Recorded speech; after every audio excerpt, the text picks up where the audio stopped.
Hi, everybody. My guest for tonight is Andre Stackhouse, and he will be here. He signaled me a few minutes ago, so he will probably certainly be here. But in the meanwhile, I'm going to do some sharing to Facebook, and I'll check from time to time to see if he is in the lobby. So, anyway, please stay around. I'm sure Andre will be here very shortly. And in any case, I must do some sharing on Facebook.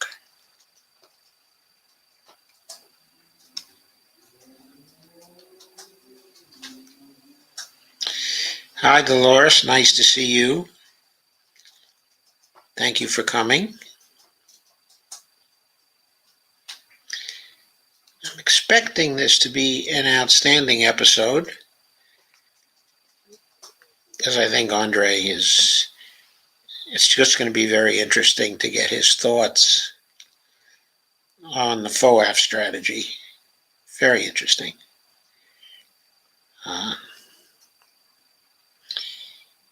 Meanwhile, I am sharing to my pages, New Macro Media,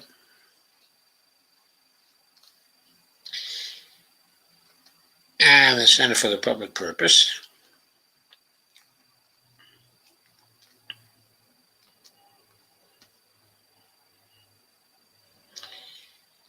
And also sharing to my favorite groups.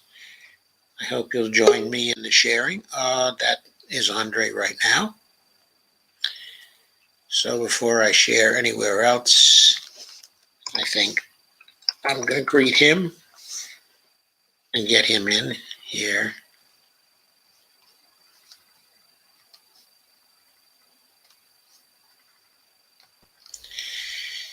Hello, Andre. Good evening. How are you? I am fine, thank you. How are you? I'm doing well. That's nice to see you. Okay, I'm in the middle of sharing for a couple of minutes on Facebook, since you can't, share there until the video starts. Okay, so for the moment, if you'd like to share on Facebook too, that would be good. But I'll be back in a few minutes and then we'll start. Okay, great. Okay.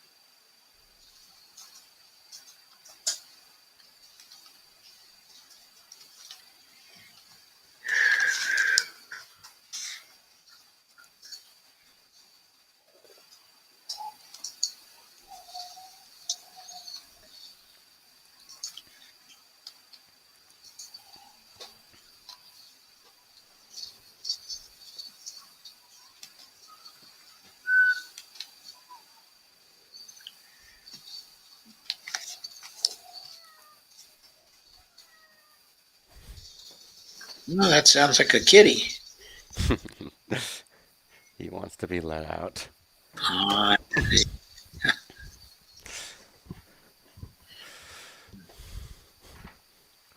And just a heads up, I probably won't stay the full hour. Don't quite have that this evening. okay, we will manage.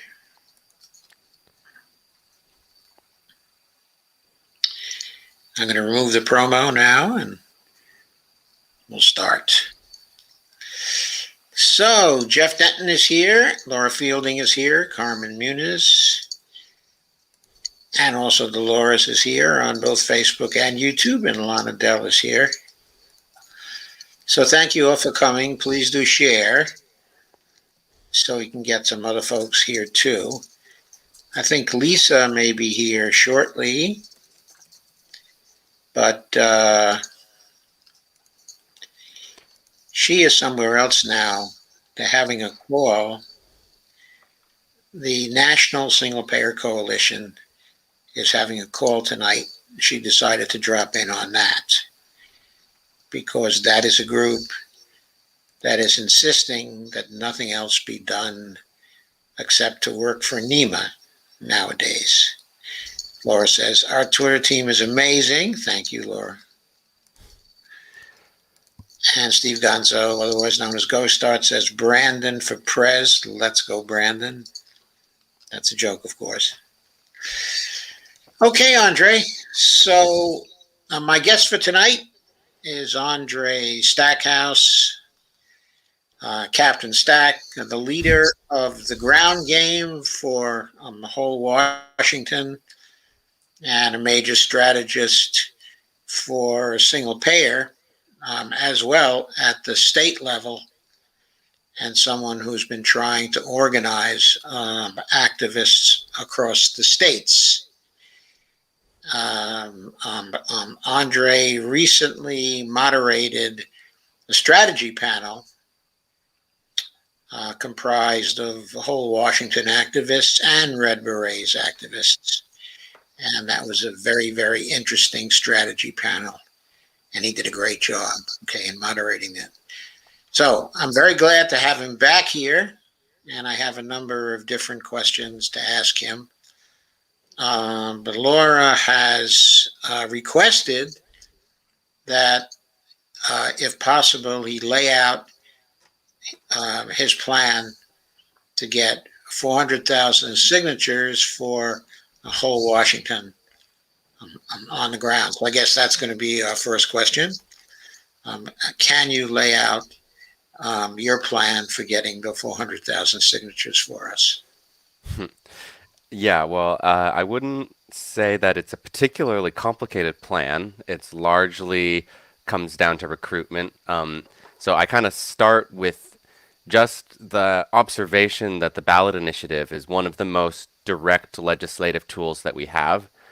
So where we hear endless stories about, you know, legislative tactics that are used to kill bills. We experience them where our bills never make it past, they never get public hearings, they never get voted on, they're kind of killed quietly, right? So the ballot initiative provides that direct path to implementation that we need in order to circumvent the many tools that sort of the opponents of single payer have to stop the legislation from happening.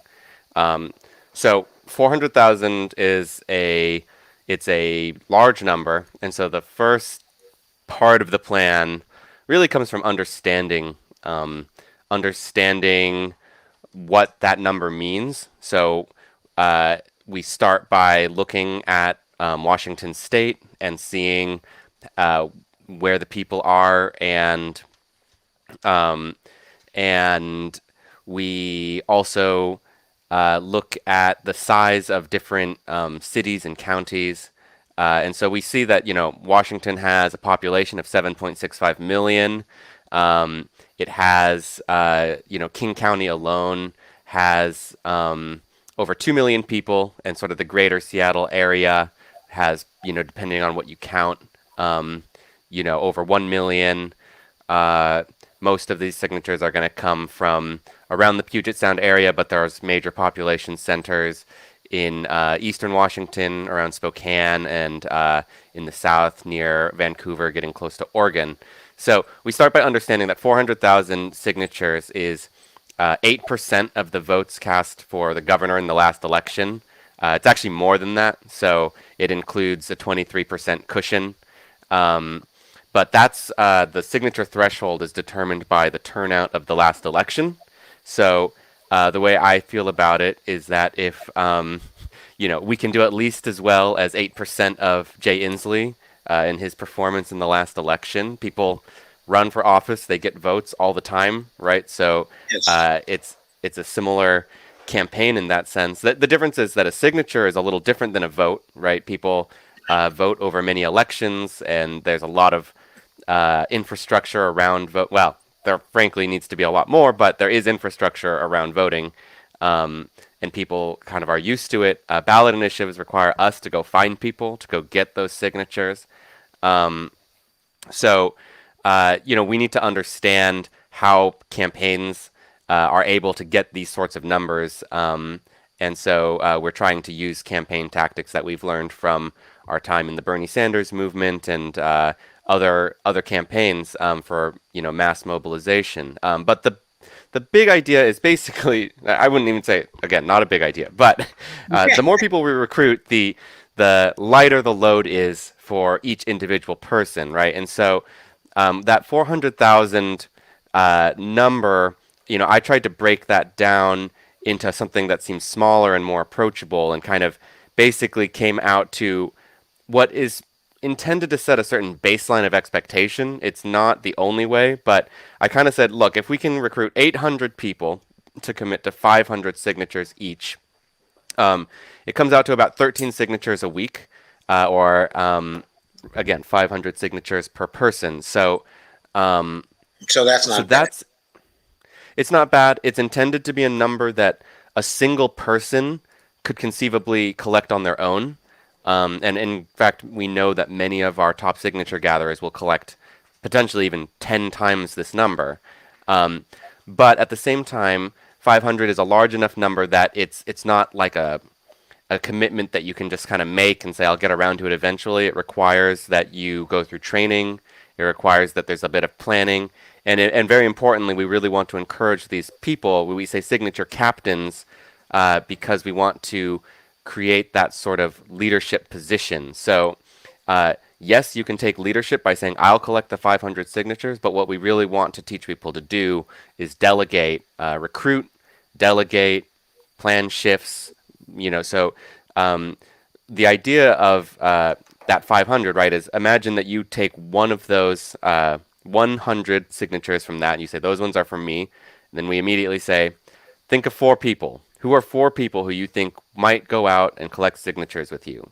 Write their names down. And we have about 200 days between now and when signature gathering begins. So that's time for me and others to recruit these signature captains and to train them and to help them form those small teams. And I'm really pleased to announce that we just ran our first orientation last Friday. It was intended as a first orientation in that it was small and mostly just to help us get our materials together and sort of pilot the orientation program for this campaign that we're doing. But I think that it was exactly what we needed, and we'll be running more soon. In fact, the next one is on Monday. Oh, So we already have a couple of signature captains. I onboarded two on Friday, but each of these groups are going to get bigger, and I'm not going to be the only one running orientations. In fact, one of the two signature captains that we've already recruited has agreed to help facilitate the next one. So we're trying to really create that sort of horizontal structure where we really try to develop the skills of everybody and to involve as many people as possible, so that that load gets lighter for even somebody like me who is expected to run this whole program. Well, it's really not going to come down to my ability to do a lot of work. It's going to be my ability to coordinate a lot of people. So that's really what we're going for on this, and so far things are looking pretty good. that sounds wonderful. How many signature captains did you say you were aiming for? Well, so the initial number that I came up with was 800, and a lot of that was based on one, how do I make it? How do I get a number that's going to be nice and round, easy to remember? I intentionally wanted to choose a number that was kind of big but small. So 800 people, to put this in some perspective, and I have a slide on this in my orientation. We had about 300 to 350 people attend the Seattle March for Medicare for All. Our Slack has about 350 people in it as well. Oh, Our great. Facebook group has just over 900 people in it, and we have about 5,500 followers on Twitter. So the thing is, Washington, again, 7.6 million people in it, over 5,000 followers on Twitter, over 900 people on Facebook. So the support for this is there. We know that we have people who support this and support it quite passionately. And we saw Washington as a huge Bernie Sanders stronghold. We know that many of those people who mobilized for him were motivated by Medicare for All. So the question is, how do we turn that support that's kind of abstract, it's maybe based on the policy, um, and turn that into actual active organization? And it's by doing that outreach and that recruitment, asking for that a clear commitment. We make it very clear what people are signing up for, and then providing them the tools to actually follow through and succeed with that commitment. So 800 was the number that sort of allowed me to create a little bit of vision around this program, and to make to pick a number that would require us to say, okay, in order to get 800 people, we actually have to become a recruitment organization. Um, Yes. and that's hard because people aren't necessarily, they want to help, right? But you have to give them a little push to say, okay, but call somebody up, right? Yeah. um, so so a lot of it is about really choosing an ambitious number to get us to really really ramp up on recruitment. That said, I've looked at the numbers, and the way this works is, again, each successive person drops that load by a dramatic amount in the beginning, right? But after you have a few hundred people, each new person you add, the amount that they lower the threshold for each person becomes less dramatic, right? And so if we have 800 people, it comes out to 13 signatures a person. Yes. Um, but but the fact is that really that drop off begins at about 100 captains. So if I were to show this to you on a graph, the number of signatures that a captain has to gather here, I can actually I have a spreadsheet for this, so let me try to get these numbers correct. So if I was the only signature captain, right, I would have to collect 12,000 signatures a week. Um, and if we had two, that immediately drops down to 6,000, right? By 10, we're talking about 1,000 signatures per week. And by 100, we're talking about 122 signatures per week. And, you know, even if I were to double that number to 200, let's see what that brings us to. 61. So it's still a dramatic drop, but the fact is, if you look at this on a graph, you see that drop off where each successive one only lowers it by a little bit more, and you Yes. have almost a flat line by 100 signature captains. And so, to me, uh, I want us to push for that 800. I think it would be wonderful for us to get it, and but I kind of set that fence post at 100 to 800 is it's a higher commitment, and so if we're looking at 100 signature captains, right, and it's getting close to when we need to start gathering. By the way, we also don't need everyone at the very beginning, right? We can still be building our organization. In fact, I've spoken to somebody who ran a successful ballot initiative in the 90s, and one of the things he said was that almost 80% of the signatures came in the last month, because it's in Right. the last month that you truly have built your organization to its peak capacity.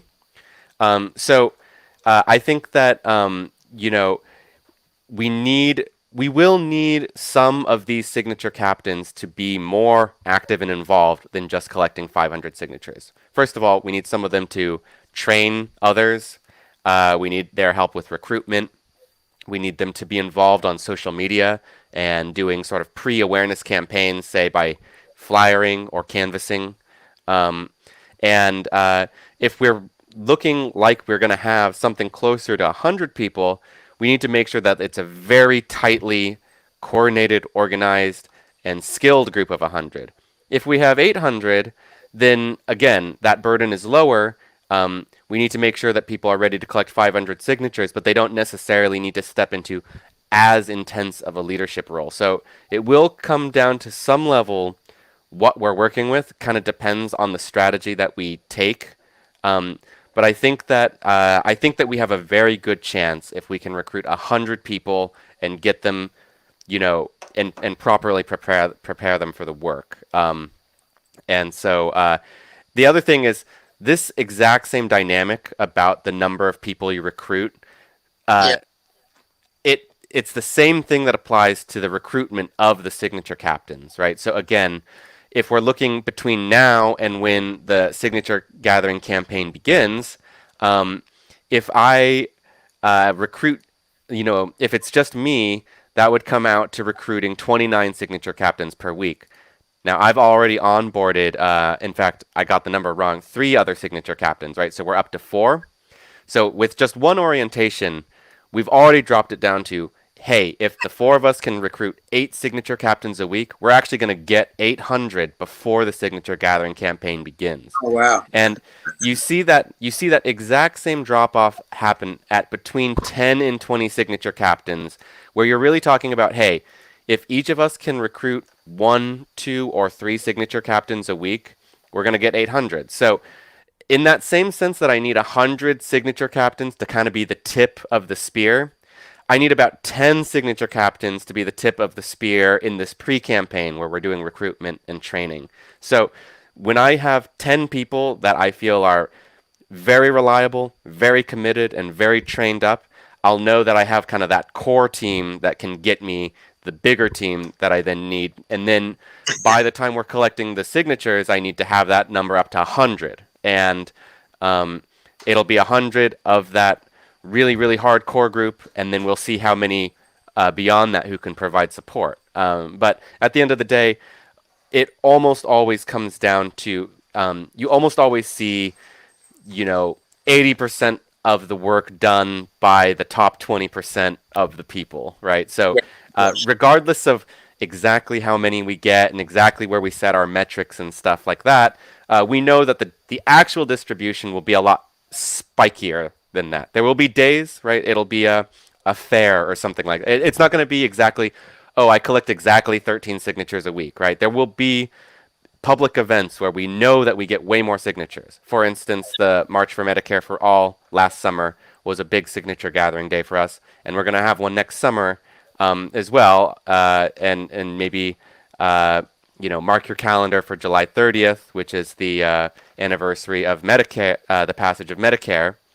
But we know, and we can plan ahead for that to be a larger signature gathering day for us. So right now I'm mostly focused on recruitment and onboarding, but we will also be.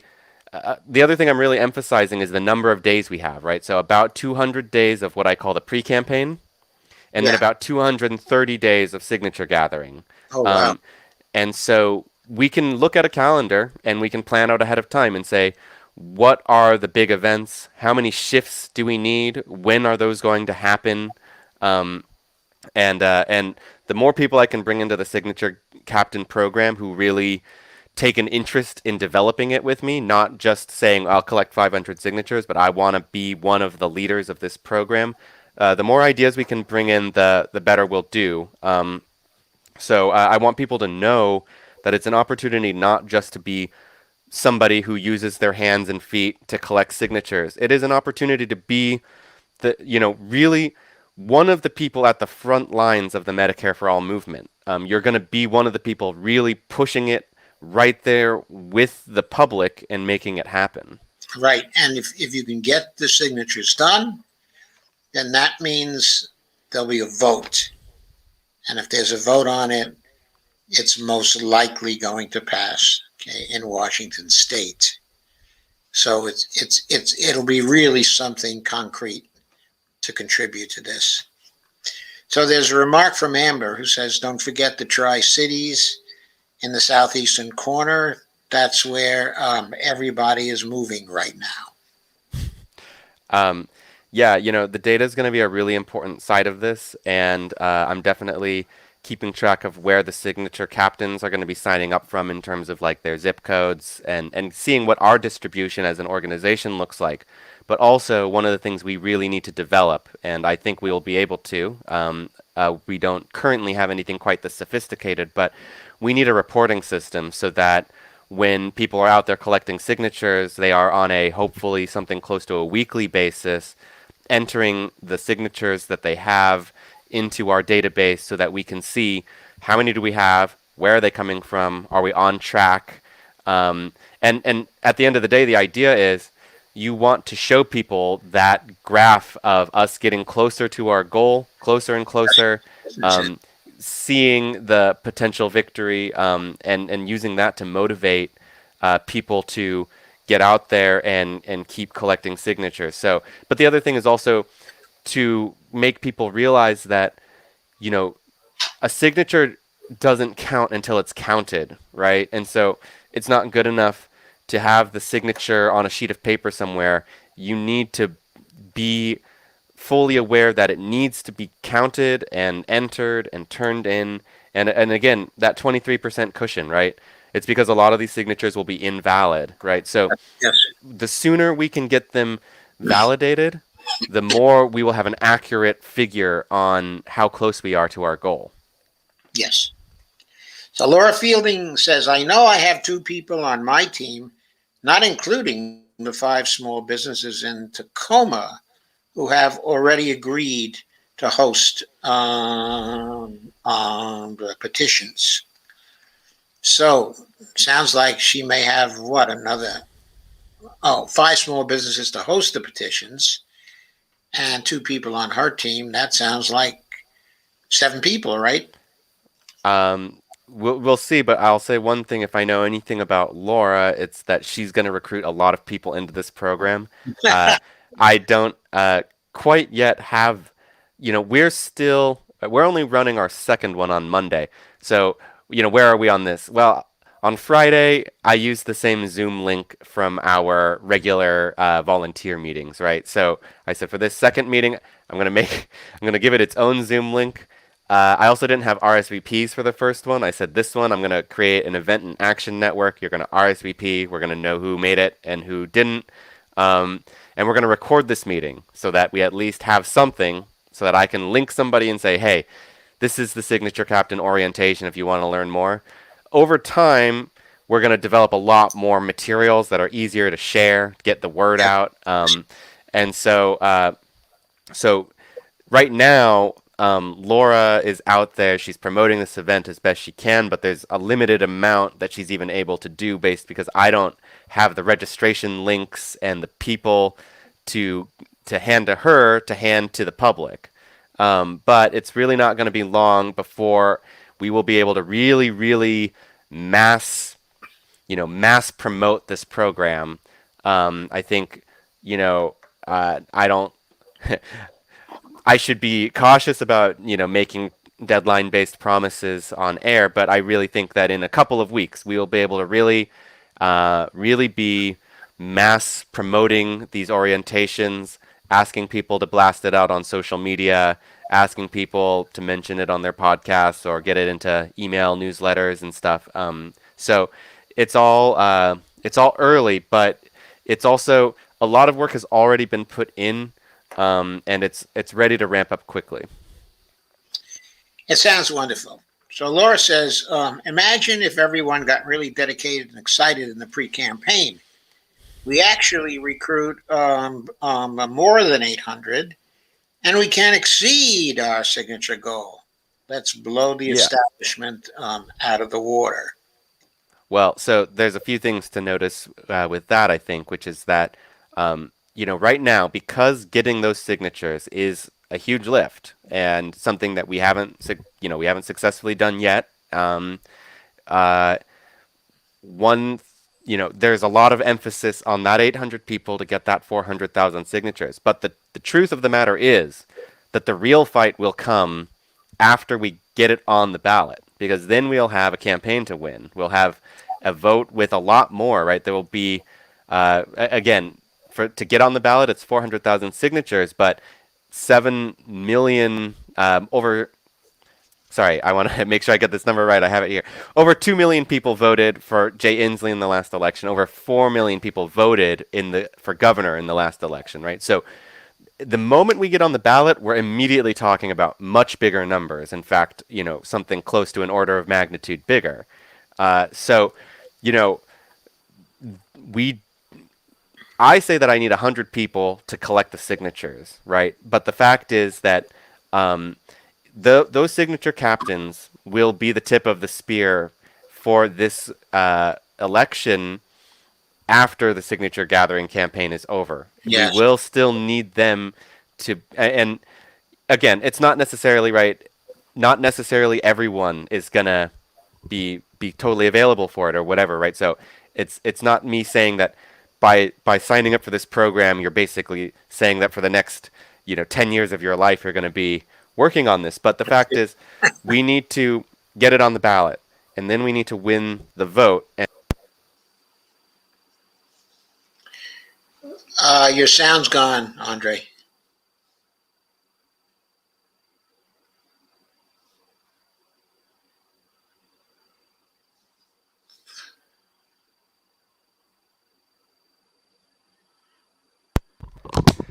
I'll have Okay, this you're silly back. cable coming out now. You're back. No, but the point is, we need to see this thing through all the way to implementation. And there will be a lot of that will be working with the public, and that's really what these signature captains are being trained to do. Is you're going to be out there in the public, you're going to be making the case, you're going to be getting people to support it and take further action. Um, and and there's going to be a lot of that. If we're going to succeed, we're going to need to do a lot of that. So that's a huge part of what we need to build.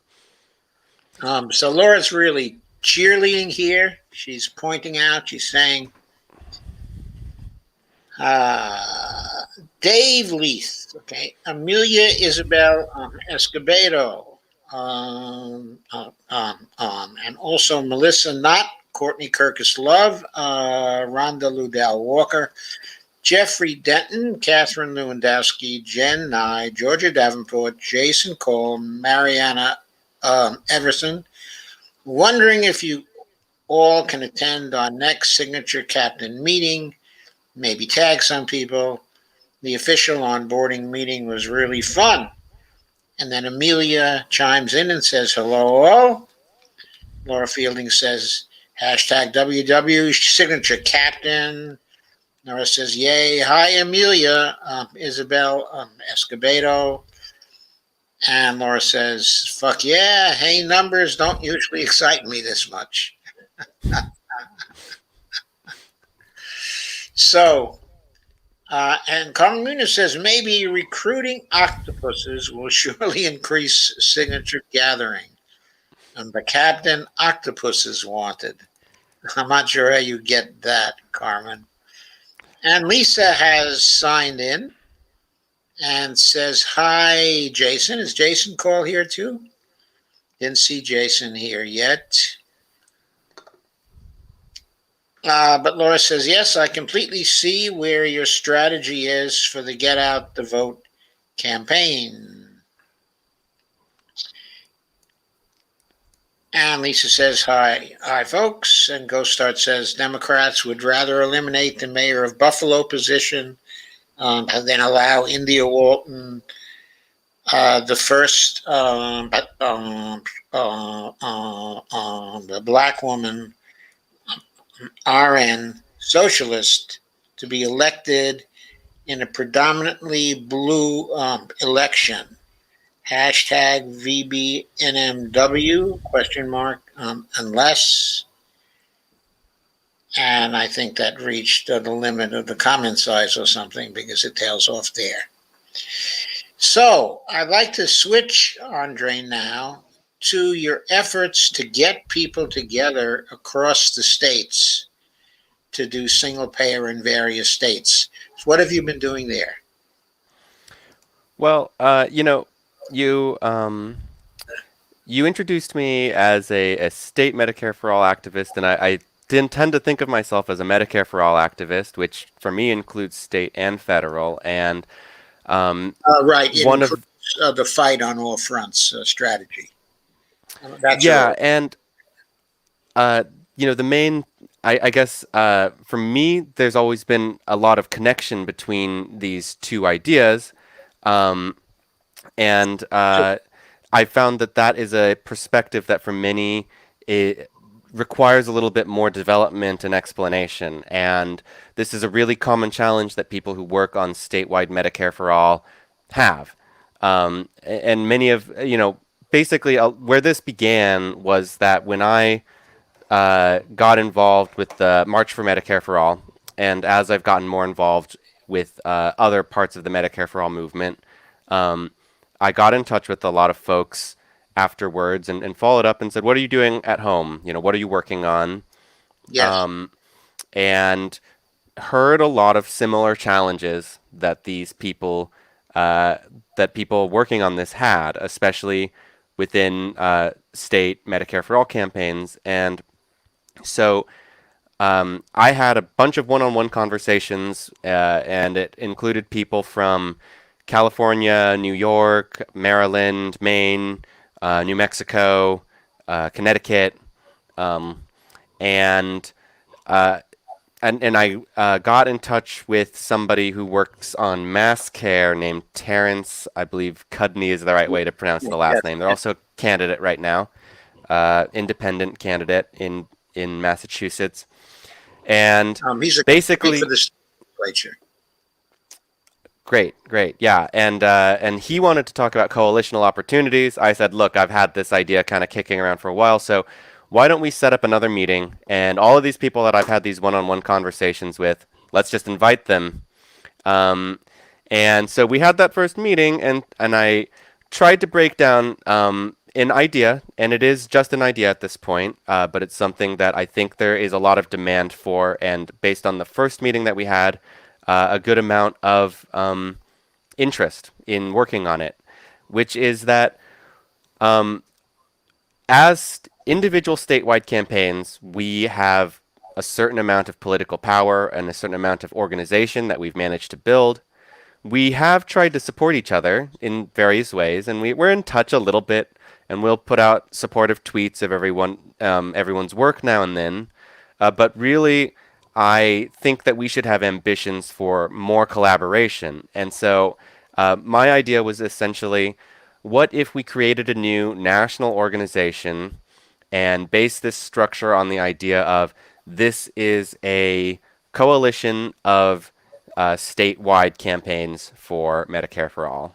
Um, and so instead of just whole Washington and CalCare in New York, we'd have something like Mass Movement for Medicare for All with a campaign in every state, and the structure of this organization would be democratic. And so we would have essentially people who represent the campaigns in these different states, um, you know, come together and make these decisions in a democratic and collaborative way.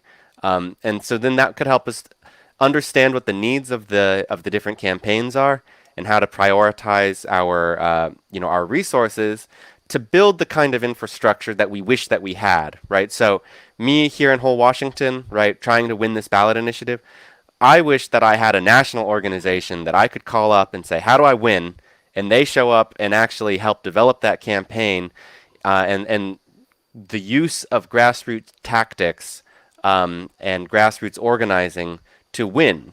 And unfortunately, even though a lot of these national organizations do what I think is very great work, um, I find that there are certain kinds of work that are absent. And so that's what I think that this organization could perhaps be offering differently, which is namely that it would focus on grassroots tactics, that it would be democratically structured in this way and based around statewide. And I want to say the other thing is what we're trying to do is create an organization that is going to build that connection between statewide and national. And so one of the prerequisites for being in it, again, just an idea that doesn't exist yet formally, but if you say that the prerequisite of being in this coalition is that you support statewide Medicare for all and you support federal Medicare for all. Um, and so if every member of this coalition makes that excessively clear, right? So whether you're looking at, whole Washington's website or CalCare's website or any other website, you click on the website and it says, okay, here's our support for federal, here's our support for state. It's very clear. That is the point of the strategy. Um, and so that we could then, by laying that basis, start to actually develop the connections between those campaigns. And there's a lot of things that I think haven't been fully explored in this territory. So one of my big inspirations for this comes from the National Popular Vote Interstate Compact, right? Which, for folks who aren't familiar, are you familiar, Dr. Firestone? Um, Somewhat familiar. I am somewhat okay. familiar. I haven't focused in on it in terms of every detail. but I know Sure. general outlines of what okay is going on. So please Right. continue. So breaking it down, right? The idea is basically that there are people in a lot of parts of this country, probably in every state. There are people in every state who would like to abolish the Electoral College in Yeah, favor of a popular vote. Um, Unfortunately, the Electoral College is a part of the U.S. Constitution and makes it clear that it is the Electoral College that chooses the president. But it was the observation of some of these activists that the Constitution gives each state the ability to choose its own methodology for assigning its electoral delegates, right? And yes, so the compact said, well, if we can get enough states such that they actually have enough electoral votes between them to decide the election, if we can get them to form a compact that says that they will give their electoral votes to the winner of the popular vote, they actually have enough electoral votes for that to determine the outcome of the election. And so, without a constitutional amendment, and in fact, without abolishing the Electoral College, they would turn the United States into a de facto yes, popular vote. yes, I Now, understand that concept. right. And so to me, this was a very powerful idea and one of the deepest institutions that would be the most difficult to reform and yet is very necessary, if you ask me, to reform. And so I'm sitting here thinking, how are we ever going to do this? Well, they found a way not by doing it in one state, right? Not like, oh, they fixed it in California, because California can't fix the Electoral College. But this compact actually has the ability to do that. And so I thought, you know, we're facing similar challenges in healthcare, right? Because the Yes, fact is, we're not divided into states, right? Like, we are a people. Health issues don't stop at state lines, right? And neither does the medical industrial complex. It exists in all 50 states, right? And so, while I do think that like a state can pass single payer healthcare, right, and will, but in order to really get there as a country, right, I do think that we'll have to work together. And so, this is intended to provide the basis for us to do that and to sort of take it on more as a whole by actually organizing in every state and having an active campaign in every state. Uh, Other ideas, right? Cross-state fundraising, right? So if California and Maine do a cross-state fundraiser, and we say, hey, we're going to raise funds on this day, and then at the end of the day, we split them 50-50, right? Well, California has a much higher population. California has a much wealthier population. And I don't know for sure about the full development of these campaigns, but California has a very well developed single payer campaign. And other states don't, right? yes, So yes, this is the sort of concept that allows you to say, can we share some of our resources, right? Can ways that California is more prepared be shared with other states that are smaller or have other kinds of challenges? Other ideas, right? Spreading out the risk pool, right? So one of the reasons single payer healthcare is so cost effective is because of economies of scale. They cover so many people at basically bulk rates, right? It's through bulk that they're able to get competitive prices because they cover so many people. Well, again, there might be a state where that's very challenging because they don't have that huge pool of people, right? But these states can join together into regional healthcare risk pools, right? And over time, we hope that this becomes a truly single payer system, right? But states where it would be harder or maybe not even possible at a regional level might be able to implement these sorts of systems, right? So right. these are all things that need people smarter than me, policy experts, to develop these concepts more, and that's what this national organization needs to be. Can we take these ideas and make them an actual tactic that's being employed and strengthening the Medicare for All movement? So whether it becomes this new organization that I and some of these other people begin, or it becomes something that we get more of the Medicare for All movement to adopt as their tactics, right? Right now, we're having the conversations to develop them as ideas, and I think that's a really Right. exciting first step. Right. Okay. I hope you will include me in those conversations. I would very much like to be a part of them. But I did want to show you, okay, a challenge right now, okay, that's coming up. Let me share the screen. It's an ongoing challenge. It's not really a coming up challenge. It is there today. And that challenge is from a group called National Single Payer Coalition. And this is their main page, National Single Payer. We organize through a national strategy of webinars, direct action, and the People's Health curriculum to mobilize and vote for national single payer as the solution to our healthcare crisis. They have a mission statement. I'm not going to read that one. They have a webinar with Katie Porter, and others. They're very concerned about the DCEs, at the federal level. We want to stop those quickly. They also have a statement of principles. Healthcare is a human right. We demand the elimination of profit making from the healthcare system. We reject a healthcare system based on the racism. The struggle to healthcare justice champions all social justice movements. And then state single payer bills and other incremental approaches such as the public option, lowering the age of Medicare, patching up existing Medicare, or expanding Medicaid are not paths to national single payer. And national single payer is non-partisan. So those are their principles. Obviously, the next to last principle is one but directly opposed to the kinds of efforts we've been talking about here. There's something else interesting about this. They have a number of articles here that are written by various people. Some of those are interesting articles.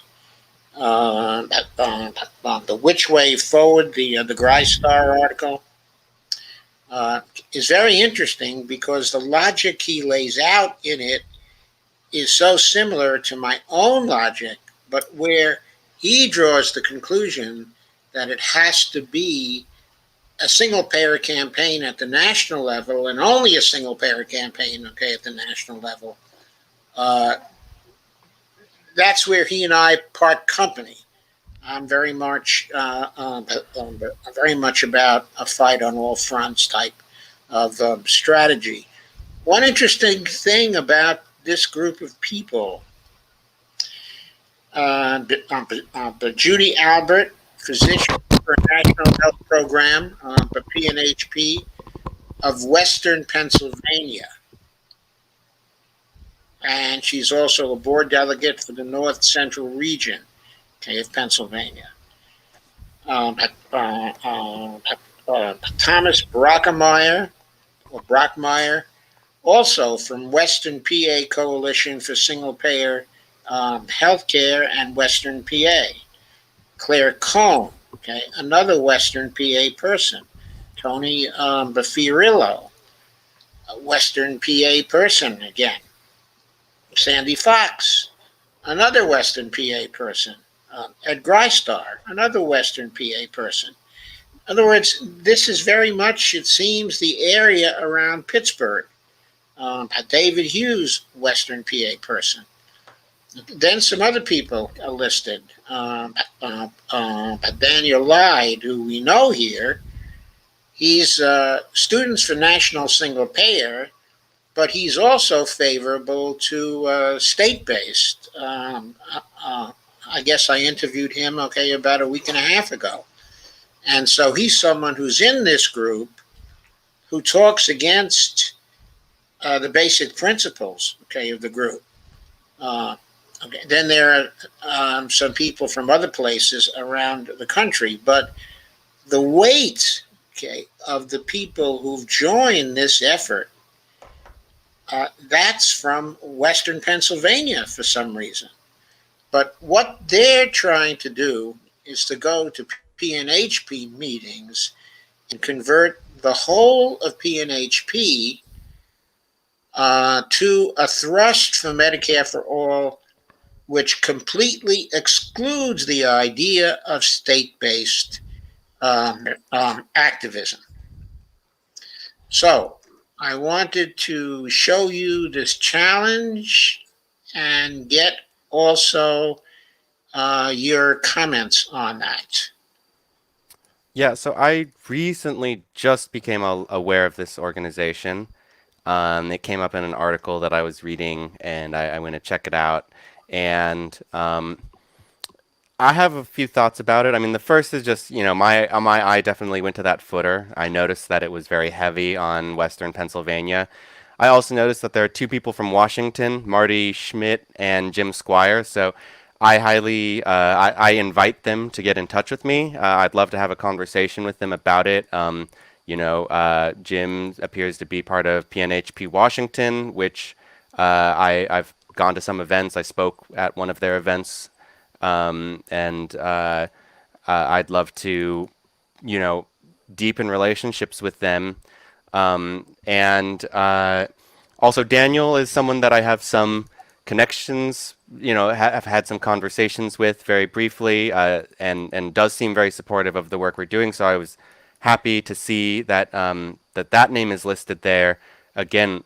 So I don't tend to think of any organization that doesn't support what we're doing as a lost cause, as completely, unreachable. I think that people believe what they believe and act in accordance to those beliefs, and Sure. that these are things that can change if we have conversations and build relationships. So I think that we should have conversations with this group. Here's one thing I'll say, and I hope that it doesn't close the door to those conversations. So let me read this principle again.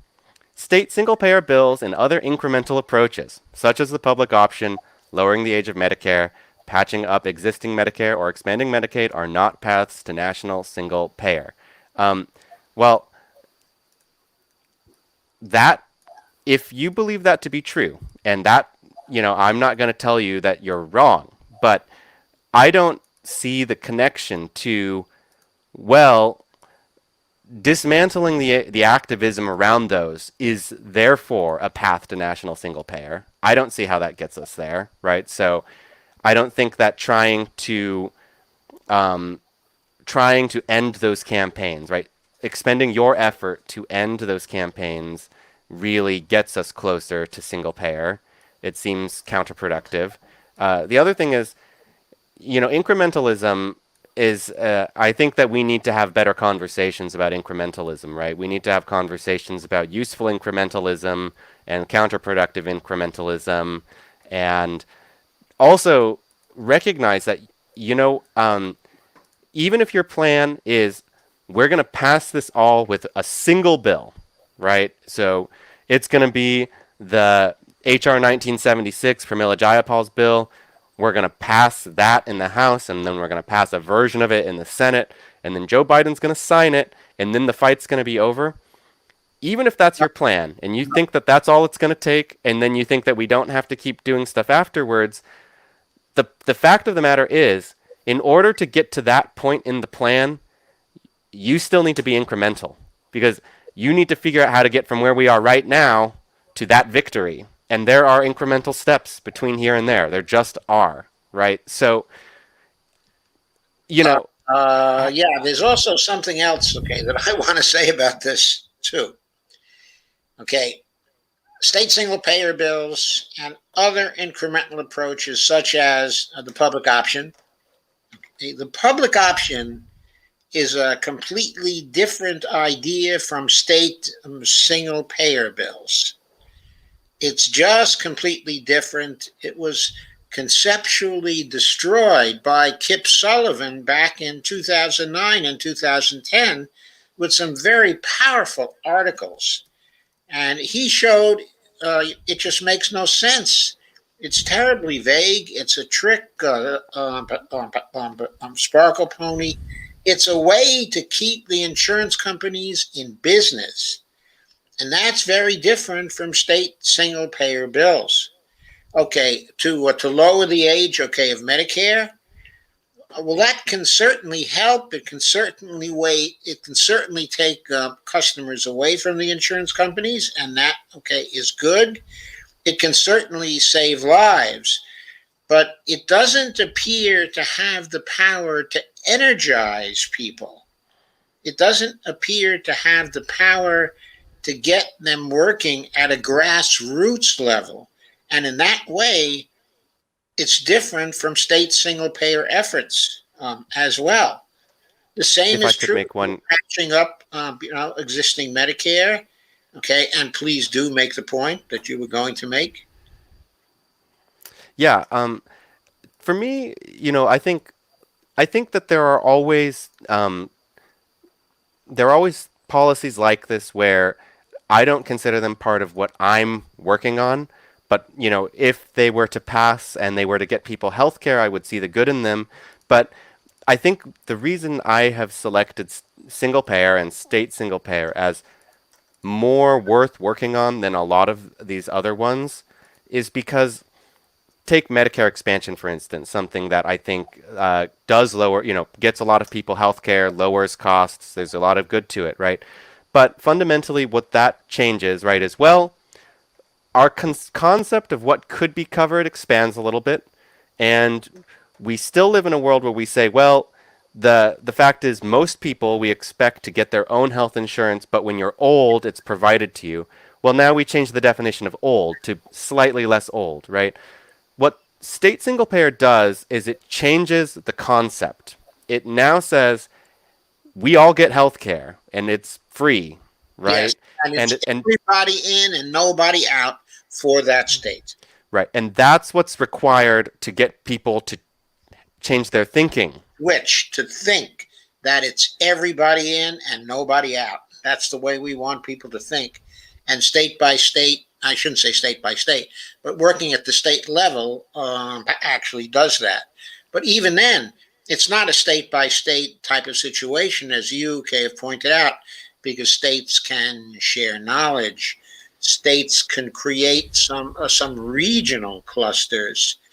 And a very important point, okay, I think is it's not a situation where you work at the state level and you have a success in one state and then you necessarily move on to other states. It's more a situation where maybe you're successful in one state, in two states, and as you're being more successful in those states, the movement for Medicare for All on a national basis is getting stronger. One way in which it gets stronger is because people from a few states have this protection from single payer. People from other states want the same thing, but they can't get it because the legislatures of their states are gerrymandered. And the gerrymander is such that it produces an ideological slant for the state legislatures in those particular states. But people in those particular states are still going to want single payer. So what are they going to do? They're going to start to pressure the hell out of their senators at the national level to give them single payer at the national level. If this is moved strategically, so for example, if Washington gets it, if Oregon gets it, if California gets it, if New York gets it, and Massachusetts get it, and a few others of New England states organize around New York, okay, and they get it, that creates quite a block of examples of successful single payer programs that will create this national pressure for Medicare for All. So the dynamic is one that is continually moving up and not actually moving down so long as the state programs themselves are successful. Why would they not be successful? Because perhaps the financing involved at the state level is not so solid. But for me, the Washington plan is very, very strong because the state level financing that's necessary to make it successful in Washington is based on payroll taxes. It involves an increase in payroll taxes, but the trade offs for those increases in payroll taxes are very, very good. But the payroll taxes for the employer and the payroll taxes for the employees account for 88.3% of the money the state is going to raise. If a plan like that comes into every state, almost every state will be able to afford a single payer. Yeah, and I think it gets easier with each one because I do think that the potential for risk pooling and that sort of thing will go up. The regional costs will go down. There would be less necessary for people to sort of uproot their lives. I think that we'll see increased stability. The other thing other point I want to make, and then I probably need to wrap up and get going pretty soon. But uh, we often tell the story of Saskatchewan with whole Washington that, Canada passed healthcare, Medicare in Saskatchewan first, and then it took about 10 years, but eventually that was expanded to cover the entire country. Um, I recently have been making the point, because I think it's an important one, that you might believe that, you know what, federal's better, or I believe in something else, and therefore that's a fight that I think that we can just leave behind.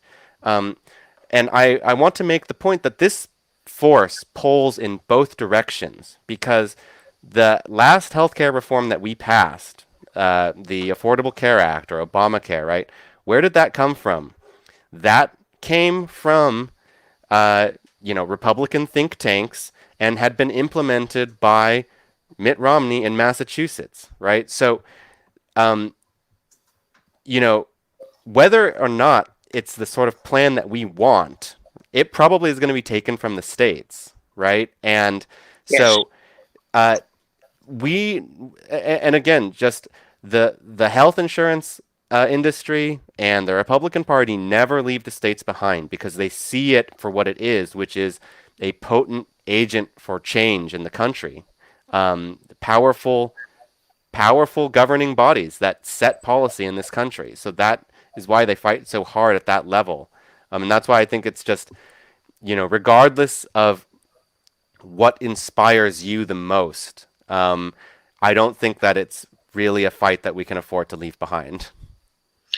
I completely agree. I don't think it's one that we can afford to leave behind. But I'm entranced also by the dynamics between the state level, cross state interactions, okay, and the federal level.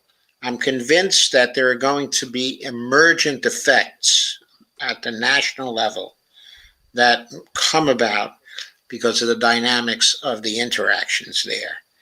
And I think that's going to make this whole effort successful in a much briefer time than any effort at the national level can be, given the political context of the national level at this point.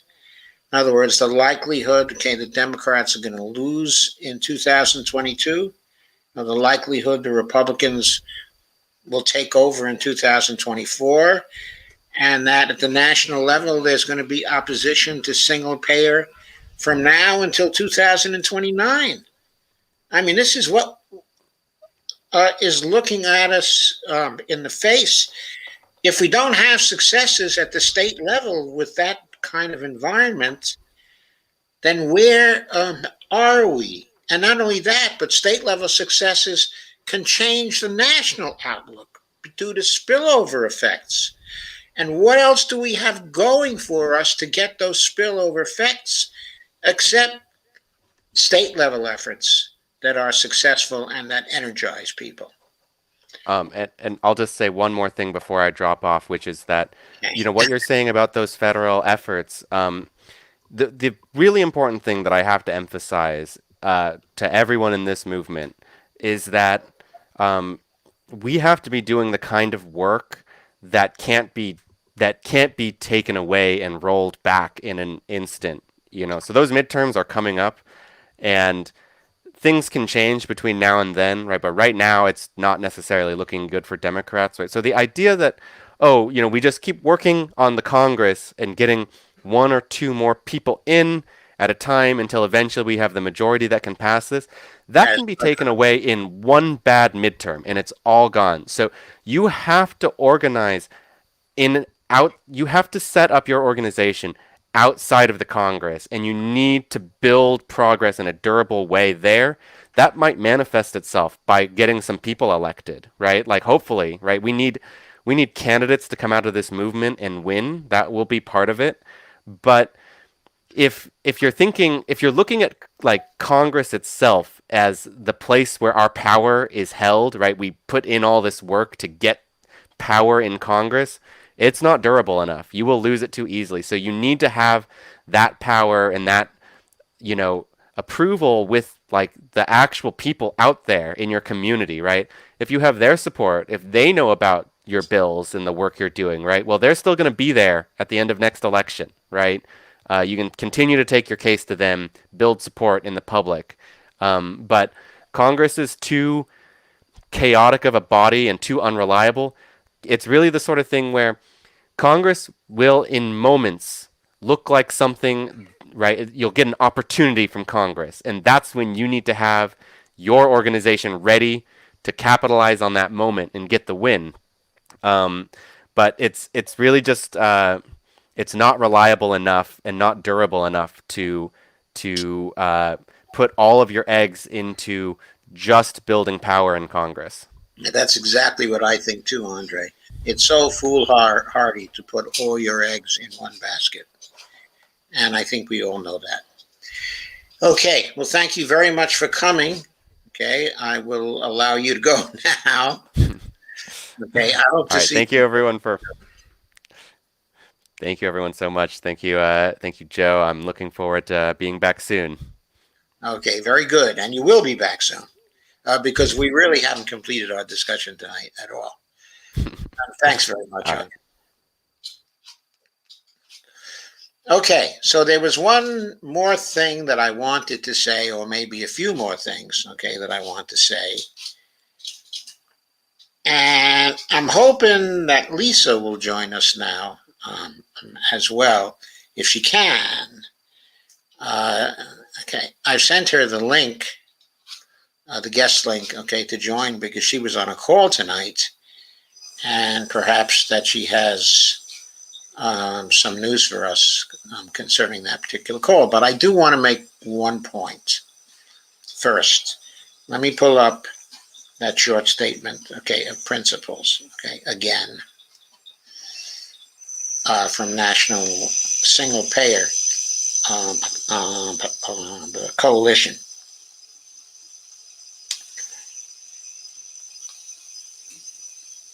Okay.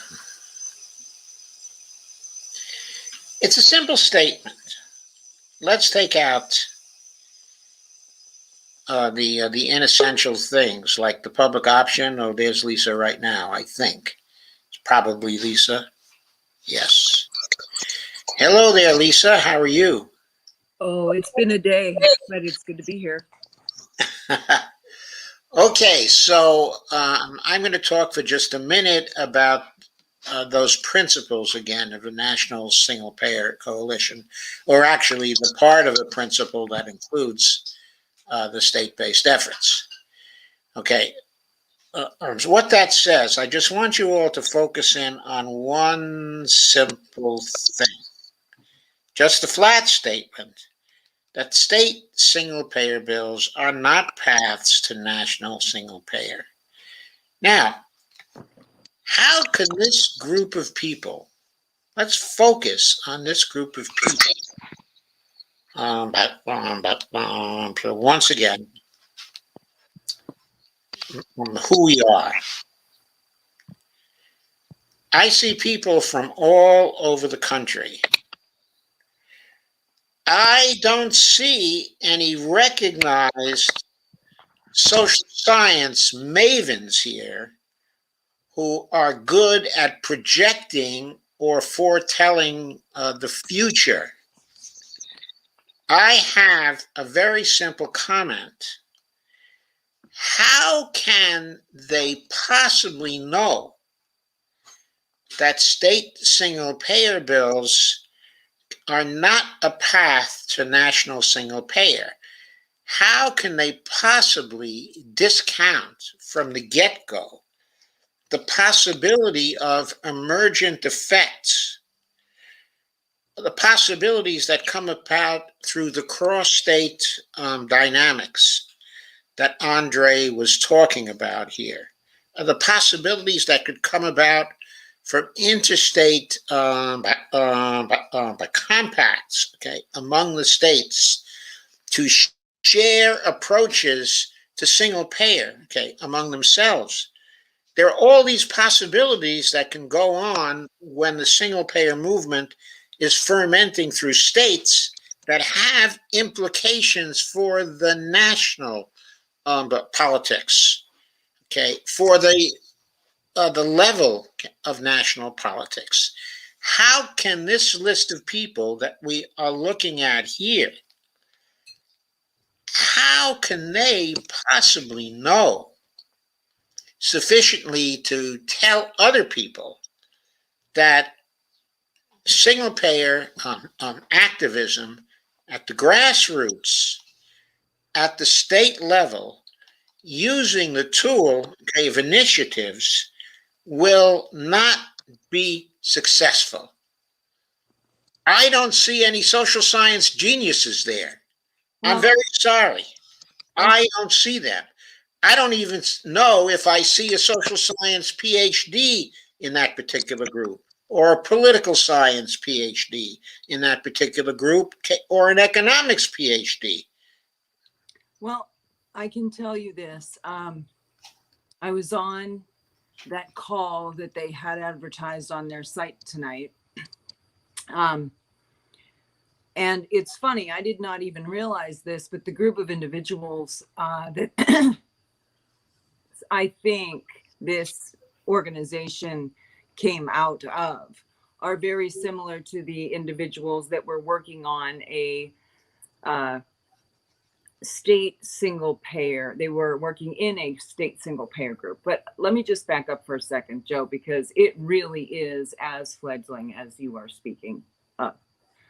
The individuals on that call were talking, they don't have talking points, they don't have messaging, they don't understand how to attack this at all. They were talking about putting a graphic novel together, talking about making signs. I mean, they are fledgling in, they don't have, like I said, they don't have messaging, they don't have deep understanding.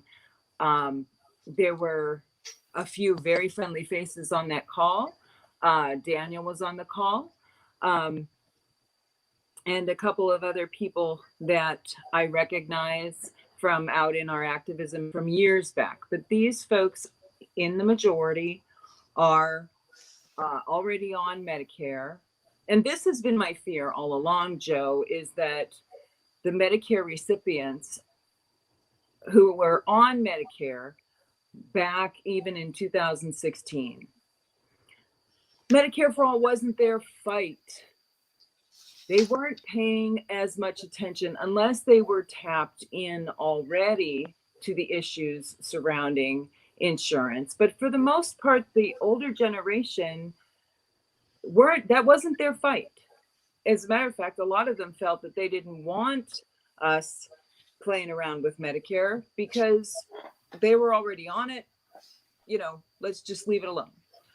My takeaway from it is that they're very concerned about reaching the seniors and even explaining to them that Medicare is actually being privatized.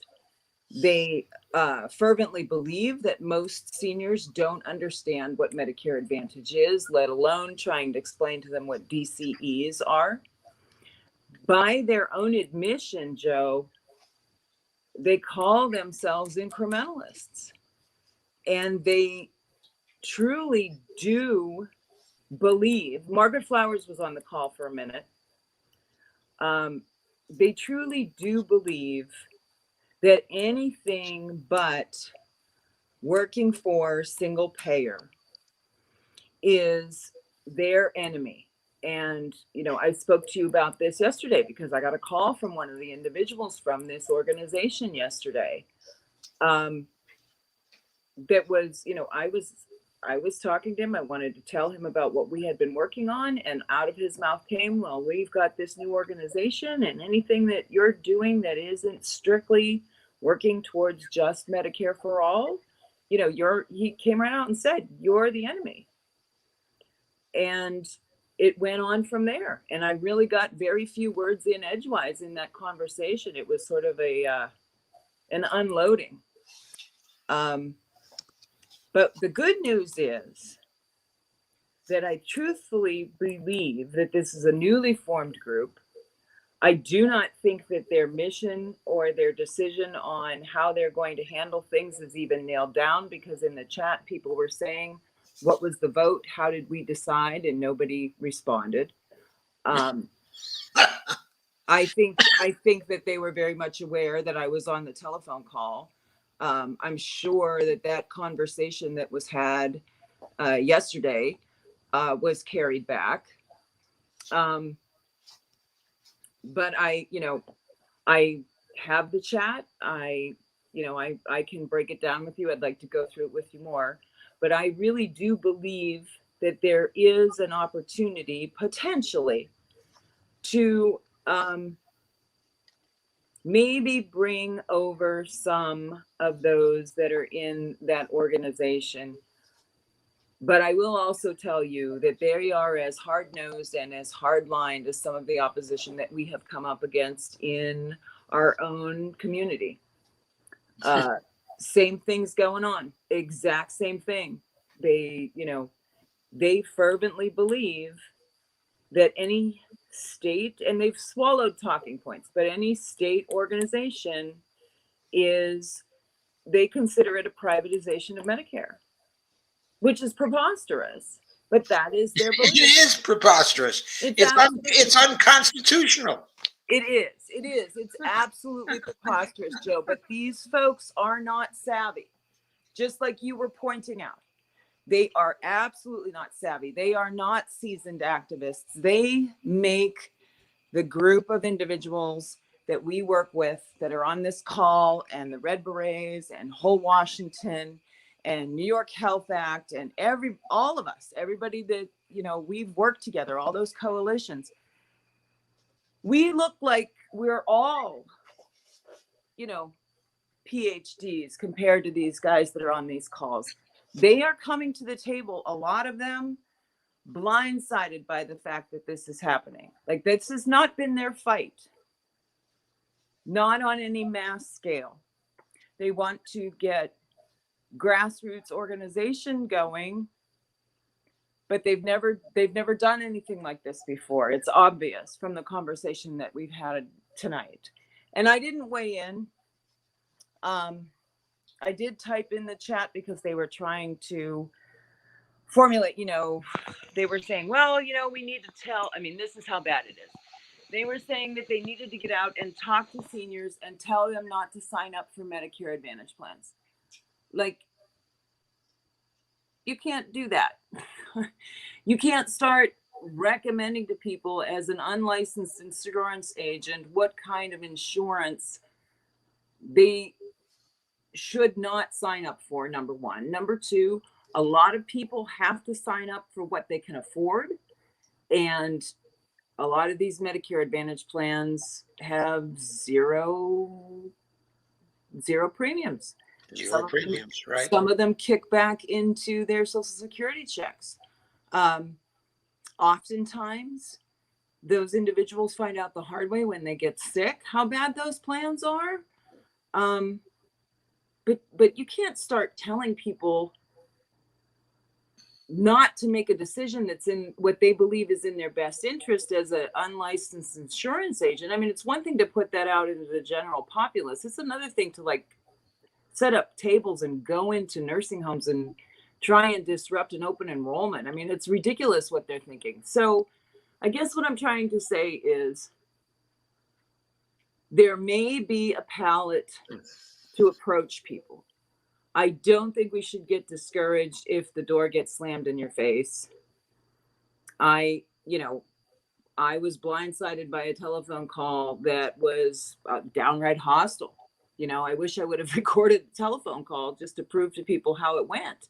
But they have been, to me, it seems, given the same set of talking points by pretty much the same people that, were coming at us as Red Berets in the threads several months ago. Same stuff, but they are, these people were looking at me in the face and they fervently believe what they have been told.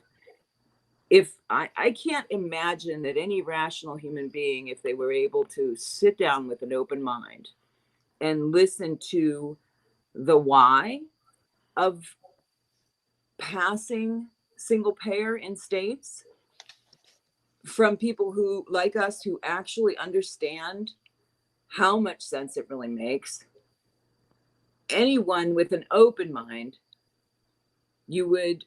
I would truly believe, with the amount of information and the expertise that's coming out of this group that we have put together, we would be able to convince someone as to how silly it is to cut the legs off of your movement.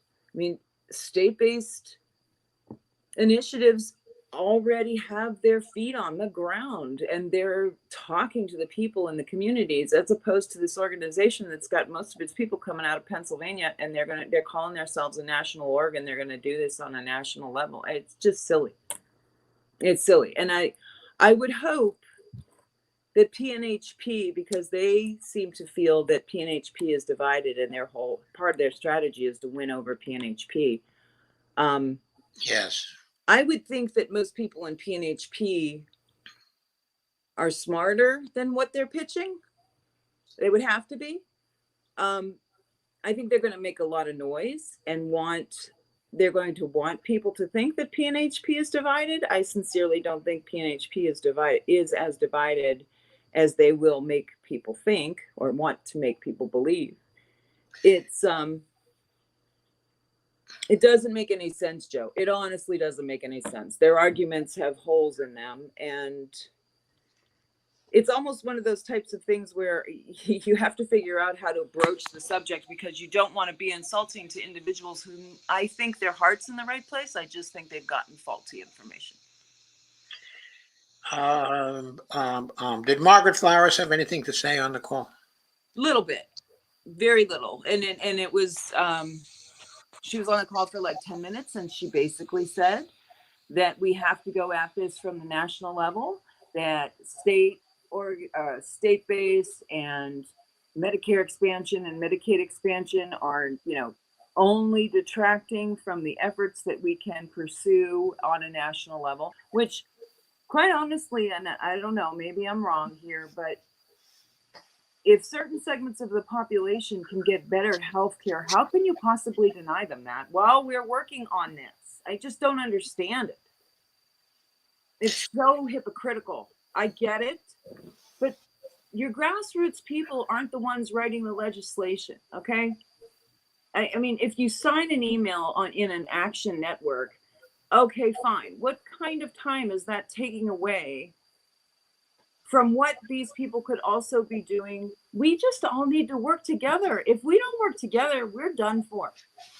And the only way to work together is to wrap the people who want to focus on the national level into the same organization as the people who think there's a way to break through on the state levels. We just have to come together with them. There really isn't any alternative to the FOAF strategy. Well, I can tell you this, Joe. The telephone call that I had yesterday was sort of, I mean, I was blindsided by it. You and I talked about it yesterday when it We happened. did. I was so glad that you were available to be there to listen to me right after it happened, because it was so like, holy crow, where did this come from?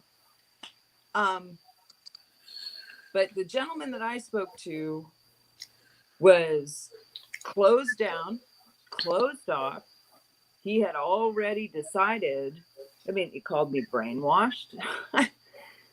And he had met with me several months ago, sat down with me for a couple of hours and asked me if I would be willing to run for office at that point in time. And here we are, 9 weeks later, and I'm his sworn enemy. Like, I had the guy's telephone number in my phone when my phone rang.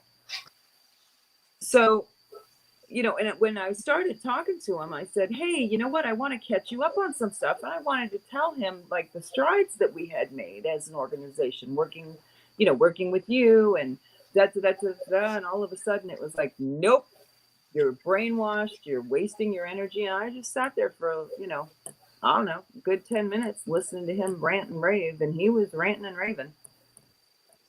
So I guess all it does is affirm for me that there is a definite concerted effort out there to pit people against one another. And I'm going to even take it one step further. I think that we have to be very cautious of what the motives are there, because we see this. If we get the states together, I am absolutely certain that we can show people and prove to people that this will work and it will go. And so that leaves me questioning who is convincing people that were, 9 weeks ago, my allies, that I am their sworn enemy. Their words, not mine. That's division in my mind. Deliberate. Whether anybody who has absorbed these talking points or not believes that, it is. And this call I was on tonight, they said the same things that you said tonight. We're going to lose the House. We're going to lose the Senate. We could very well lose the presidency. We're talking about 2009. 2029. 29, sorry. Yeah, 2029. I mean, we're talking 8 years from now, 9 years from now, right? Before we might even have a chance. With 70,000 people per year dying. Yeah. From lack of insurance. Yeah. They're comfortable. 560,000 people going to die who don't have to die, and they're comfortable with that. That's why I'm saying to you, Joe, it doesn't make any sense to me. No true Medicare for all fighter would ever, if they had the information and they thought it through, how could you possibly deny people expanded benefits? Yeah, okay, we know CMS is in a bad place. We get that, right?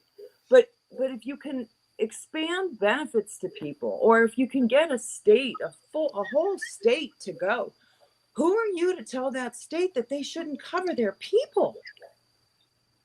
That's just, I'm telling you, I think the whole thing is a color. I really do. Inconceivable. It is inconceivable. Anybody that I know that has worked in these circles is an honest, true, empathetic human being who understands that you don't do that to people. How can you do that to people? That's why I got into this. Right. However, we have to understand why someone like a Margaret Flowers, would take a position like this. Because when it comes to healthcare and wanting Medicare for all, she is as sincere a person as you will ever find. And she was an activist. She is an activist that has had some experience in organizing people. Now I'm not entirely up on the changes in her life. I know she's had some very serious changes over the last year, or so, which may have affected her outlook. but I know her from I kinda got the 2009, impression that she was 2010. Huh? I got the impression that she was asked I got the impression that she was asked to speak.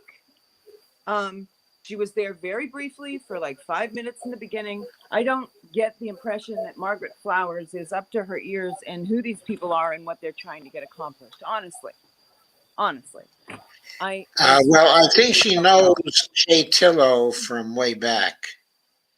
who? Kay Kay Tillow? Tillow. Yeah, Kay Tillow. I think she knows her from way back. Okay, and Anna Melanow also.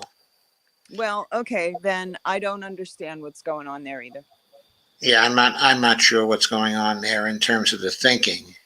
It just doesn't make sense anymore, Joe. It really doesn't. I mean, unless they are sincerely like so tied up in their own, excuse me, I'm trying to sit down. So tied up in their own current lives, or just comfortable enough not to recognize how urgent this has gotten for communities who aren't affluent, aren't comfortable, aren't able to even put food on their table and keep a roof over their head, let alone pay their premiums for their Medicare. I just, you know, Yeah, it's as much a healthcare battle as it is a class battle. And I think we know that, right? yes, I mean, we know that. yes. Okay, so there were some questions from Laura asking about the call. But what about ground game organizers? I only know of one for sure, and that case Daniel lied, and he is for hashtag FOAF. And Laura asks, were there any ground game organizers on that call? But Lisa. No, Laura, I'll talk to you about it. You can call me after this and we can go through it. But no, I mean they are so fledgling, so they don't know how to do this. That's the only thing that gave me any comfort. They really don't know how to do this. Okay, Laura says, my new strategy is to label all anti-state organizing FOAF people as the incrementalists that they are. They're proposing we wait out the corruption of Congress and the presidency and enormously irresponsible. And Laura says Margaret Flowers has been in single payer meetings pushing these divisive talking points for years, yeah, at least since 2018. She's had the benefit of Georgia Davenport's feedback and info. I'm sorry, Joe, but I'm not cutting slack. Well, I'm not cutting slack either, Laura. I didn't think I was cutting slack. Hey, Joe, people can be really nice and then one day turn on you and you're on the outs. It happens all the time. Oh, I know that. Yeah. And Laura says, Kay Tillow has been on our threads. They have the benefit of the info. This is inexcusable at this point, says Laura. Yeah, well, now they're all sitting in Pennsylvania in my frickin' backyard and calling me. Oh, yes, in Western Pennsylvania. Oh, in my backyard. Yes, in your backyard, right? Allegheny County, right? Mm-hmm. Yep. Amazing. I think it's amazing they had the gall to call me.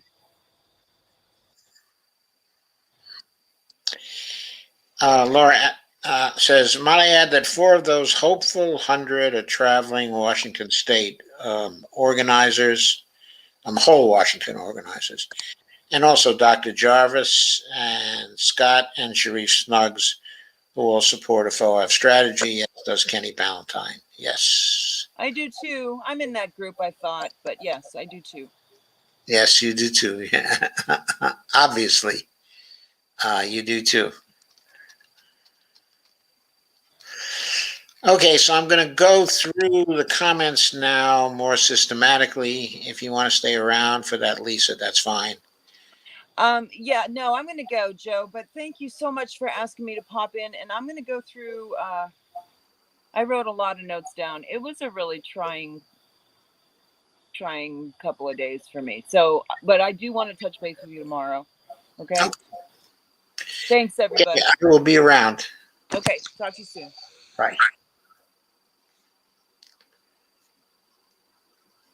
Okay, so now I'm going to go more systematically through the concepts, people.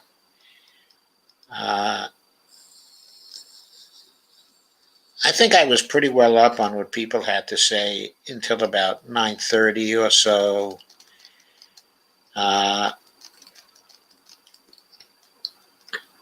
Carmen says, "Hi Lisa, ignored the octopus comment. Joe, it's my damned imagination running wild. I have an image of an octopus with a red beret on, holding 8 pens, asking people to sign. ADD or something." Laura says, "I think this is really important. I consider myself a Medicare for All organizer, supports a FOAF, but a FOAF, okay, a multi-pronged approach, which of course includes state efforts. I consider myself that too."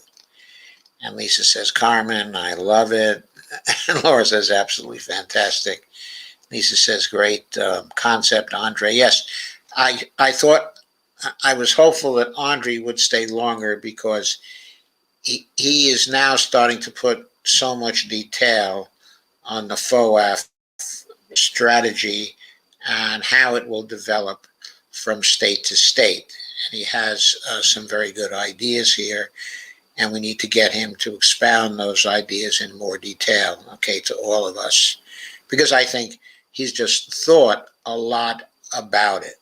Lana says, "Andre, hoping for a coalition between the states who have programs ready to launch and simultaneously on national level. I'm in touch with one lady in Minnesota, okay, about our program.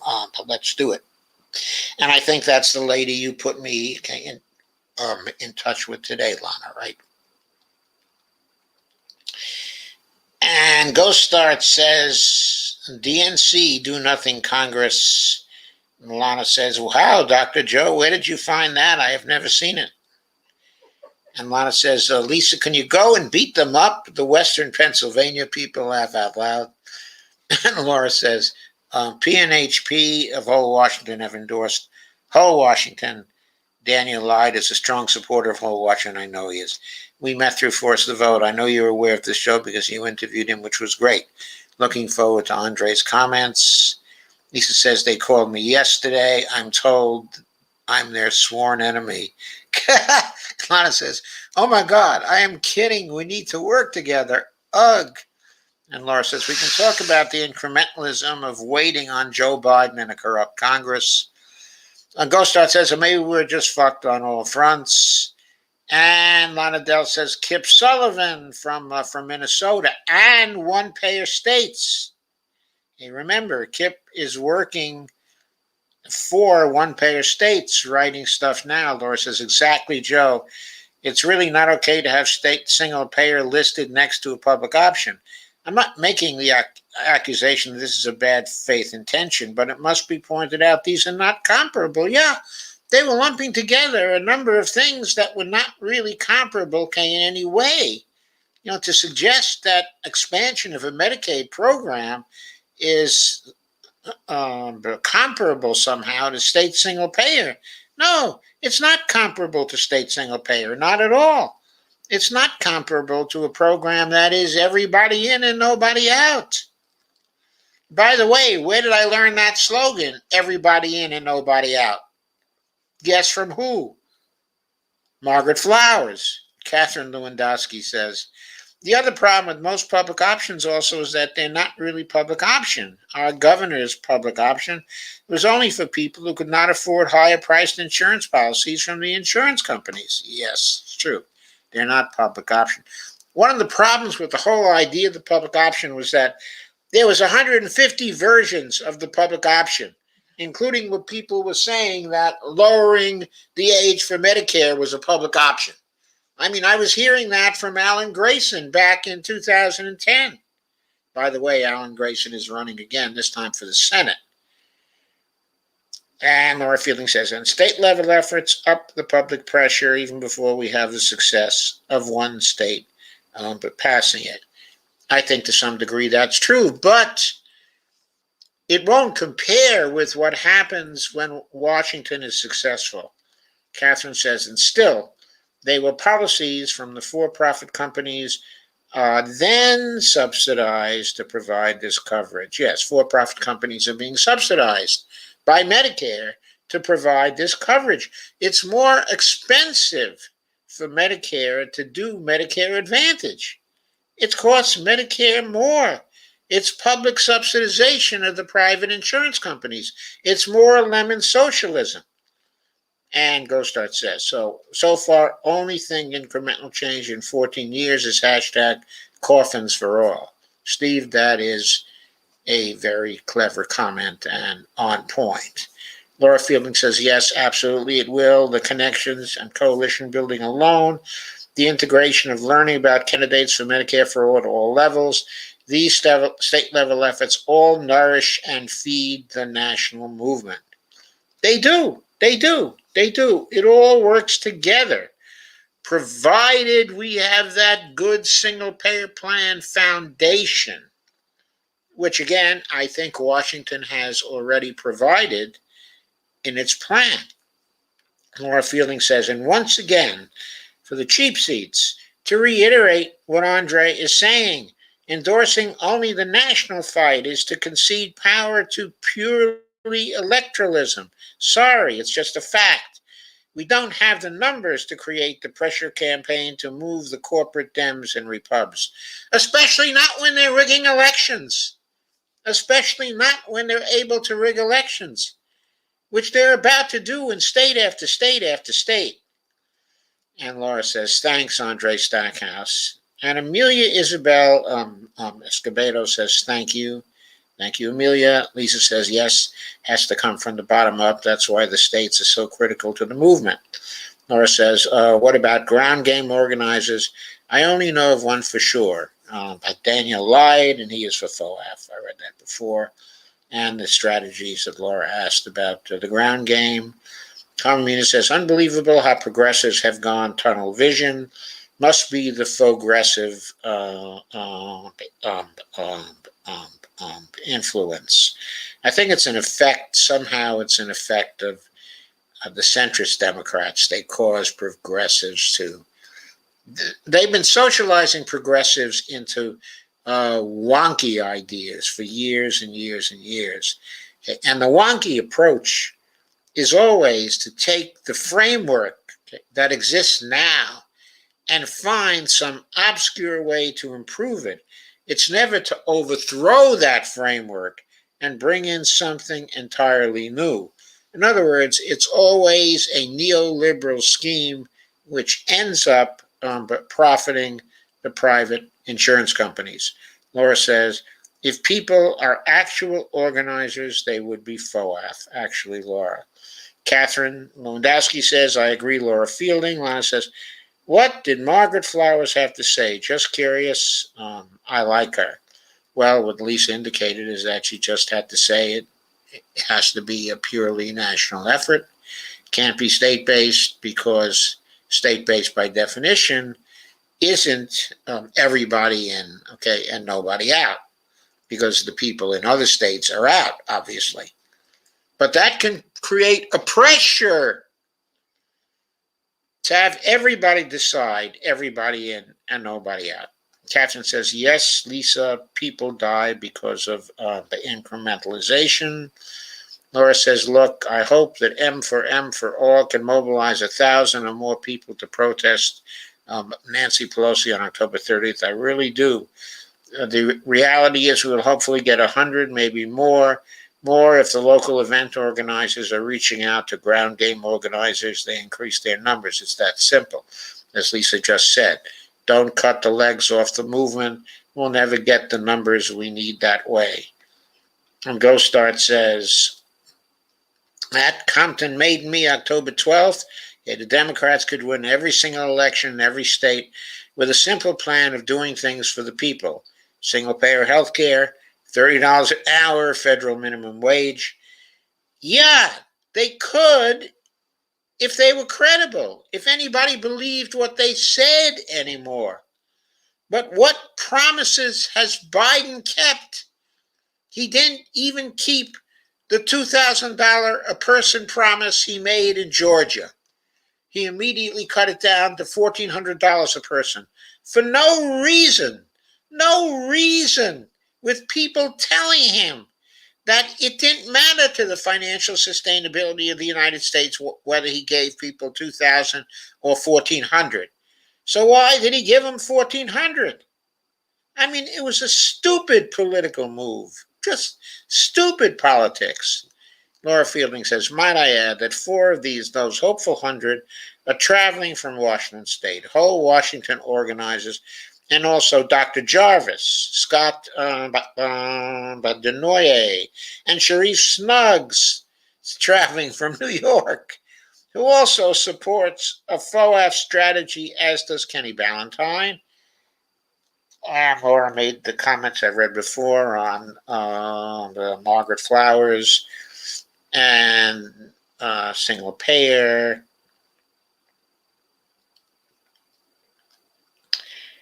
And Laura said at 10:32, K-Tello's been on threads. They have the benefit of the info. This is unexcusable at this point.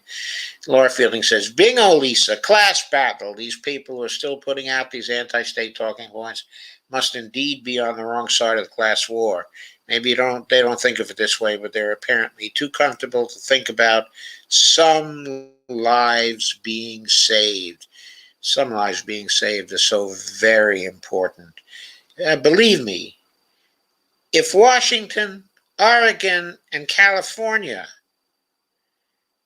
all go single payer, that's going to cut down substantially on the number of lives lost across the United States due to lack of insurance.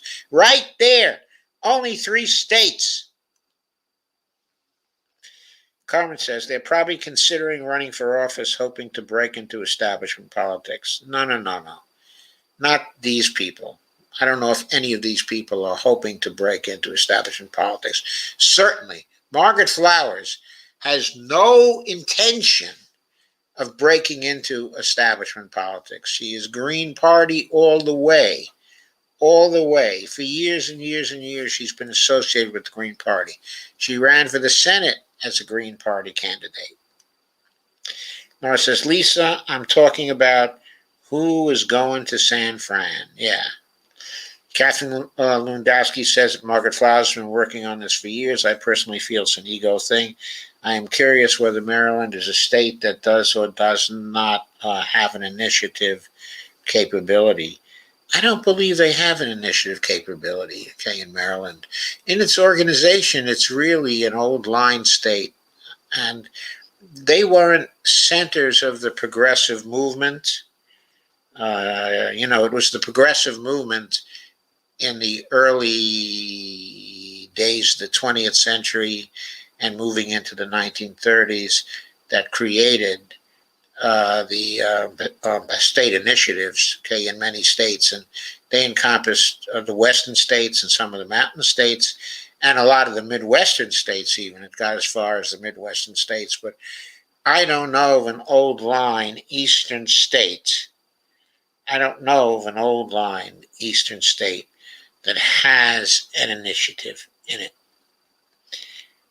We just have never had those. Lana says, an octopus with a red beret. I like it, laugh out loud. And Lana says, yes. And Jones, Catherine Lewandowski says, yes. Carmina says, thanks, friends. Lana, I'm a victim of a vivid imagination sprinkled with flashes of fleeting genius, laugh out loud. Ghostart says, octopus farming is immoral given everything we know about this highly intelligent animal. Maybe, just maybe, we can recruit an octopus for the Red Berets. How would that be? And Carmen says, fighting on all fronts by any means necessary. How could people not remember?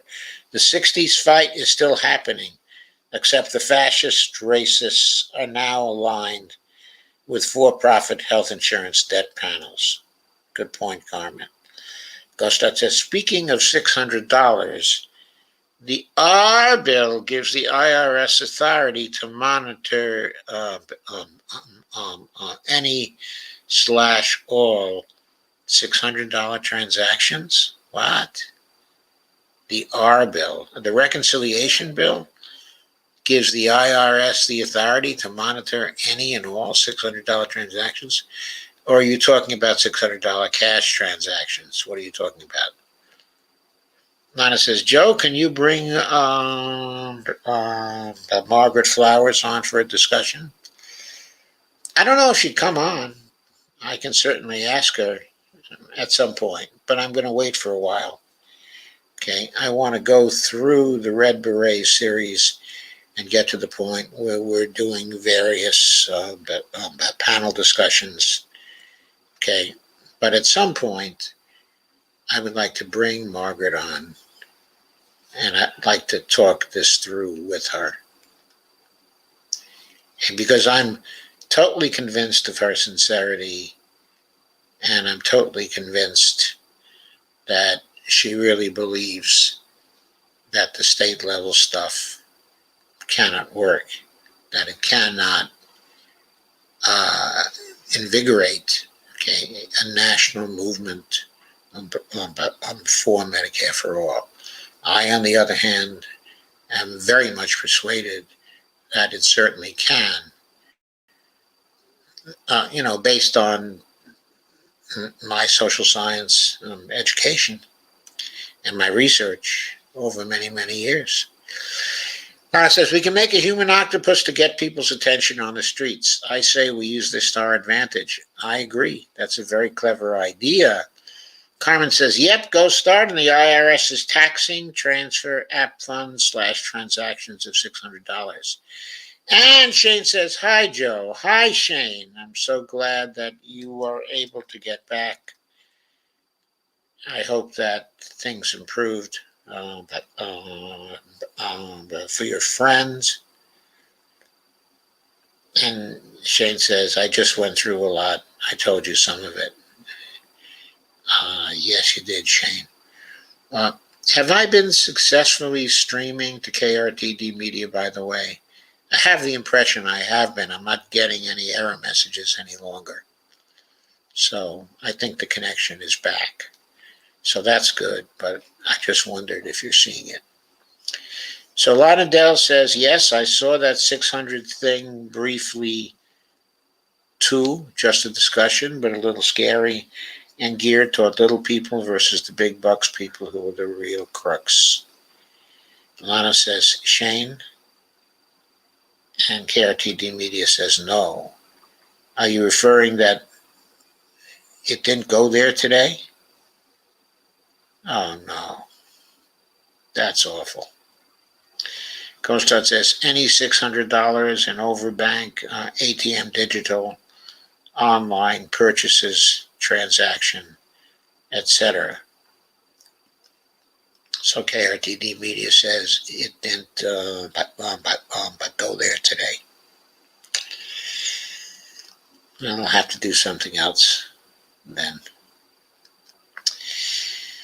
Okay, so we have to see to it that it goes there tomorrow, Shane, because tomorrow is Madeline Hoffman's stream, and you certainly want to get that to go back to KRTD Media. So let's make it happen for tomorrow. And Steve says, even transfers.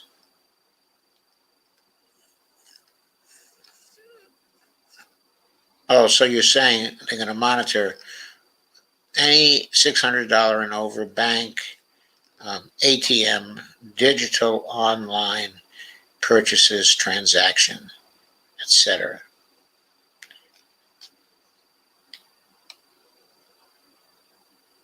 Carmen says, so we'll have to just withdraw $599.99.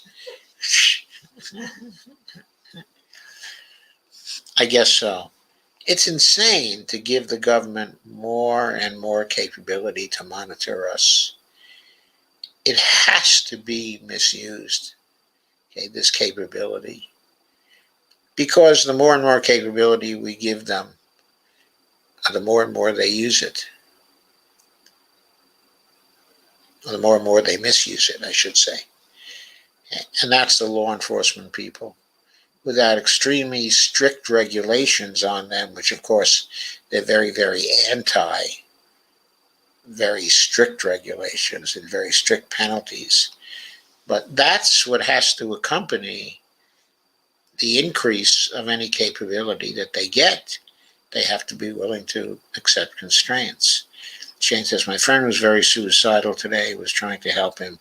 He ran away from me. I tried to convince him to go get to a hospital. He was not having it, but pretty worried. I got him to come to my house. Shane says,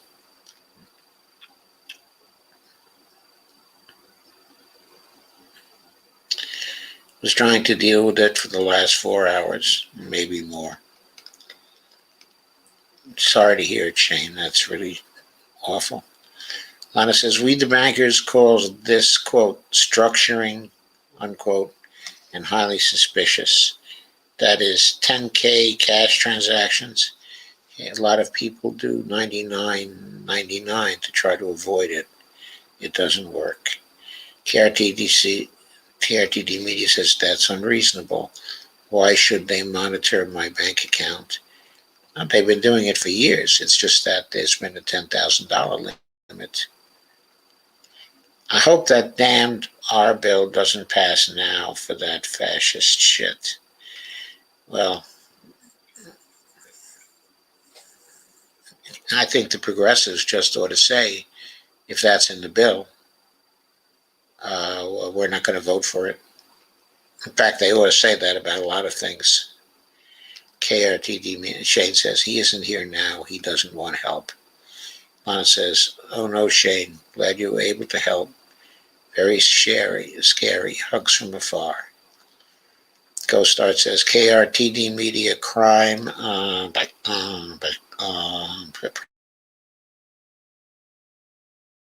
prevention. Steve. KRTD Media says, thanks, Lana.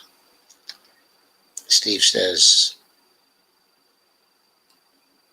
so-called. Okay, folks, I think that's going to be it for tonight. Okay, I think we're done. And Ghost Art says the mileage tax has to go too.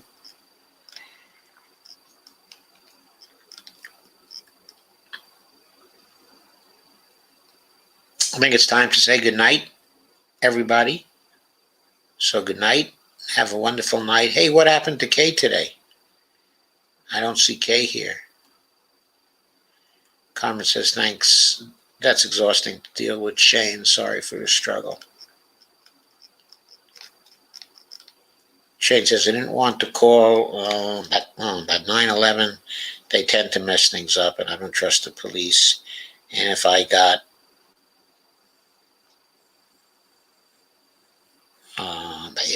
a balance, he wouldn't go.